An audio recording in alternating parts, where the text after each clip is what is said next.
ڕۆژی 27 ئەیلول وەک ڕۆژی جیهانی گەشت و گوزار دیاری کراوە و لەو ڕۆژەدا چالاکی جۆراوجۆر بەڕێوە دەچێت. لە هەرێمی کوردستان ناوچەی گەشتیاری زۆر بەدی دەکرێت، بەڵام تاوەکو ئێستاش گەشت و گوزار بەدەست گرفتی زۆرەوە دەناڵێنێت و خاوەن ناوچە گەشتیاریەکان داوای چارەسەرکردنی دەکەن.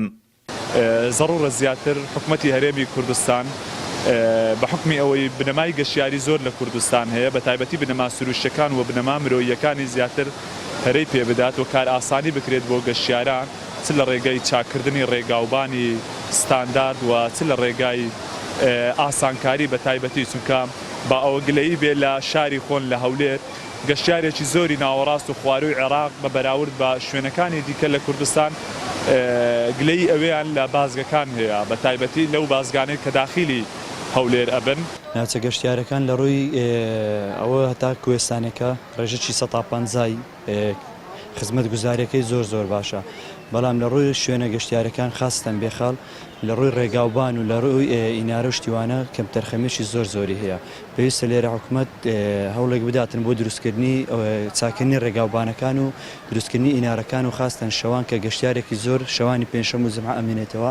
گەشت و گوزار لە وڵاتان سەرچاوەی داهاتە و هۆکارێکە بۆ بەرەو پێشبردننی وڵات، بەڵام لە هەرێمی کوردستان نەتوانراوە سوود لەو کەرتە وەربگیرێت. ئەندامێکی پەرلەمانی کوردستانیش هۆکاری ئەوەی حکوومەت نەیتوانیوە سوود لە گەشت و گوزار وەربگرێت دەگەڕێنێتەوە بۆ نەبوونی پلان و بەرنامە.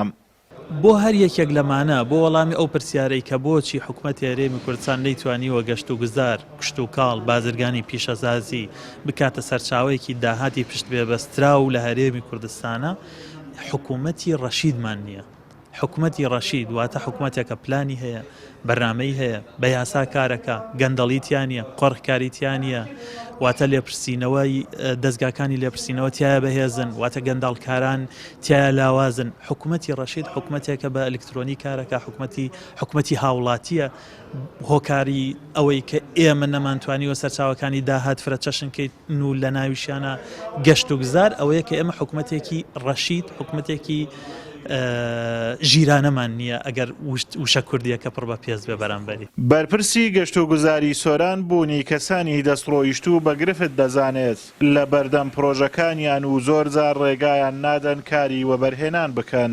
خۆ بە خاوەنزانینی کۆمەڵێک عەشایی لە ناوچە گەشت و گوزاریەکان ئەمە بەڕاستی گرفتی زۆری بۆمە دروست کردووە، وای کردووە کە بەڕاستی سستی لە هاندانی وەبەرهێنان هەبێتن، چونکە بەڕاستی وەبەرهێنەرێک دێت زەوی بەڕسمی لە حکوومەت وەردەگەی، بەڵام ئەگەر بێت و ڕۆبەڕۆی کۆشی کۆمەڵایەتی بیتەوە ئەمە بەربەست لە بەردەم هەموو وەبەرهێنەر هەم ئێمەش دروست دەکات. بۆی ئێمە داواکاریمان گەڕگەیاندەوە سەری خۆمان بۆی بتوانین چارەسەرێکی بنەڕەتی ئەو بابەتە بکەیت، چونکە بەڕاستی دەست بۆ هەر شوێنێک دەبێت خەڵکێکی عەشایر و باڵادەست و وەروە خەڵکێک کە لە هیچ بەڵگەیەکی قانونی نیە خۆی بە خاوەنی ئەو شوێنان دەزانێت.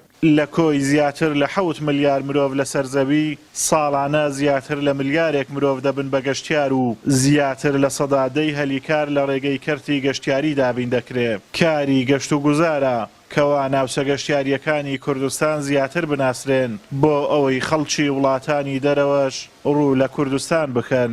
ئازاد و مەراوەی کەناڵی ئاسمانی پەیام، سۆران.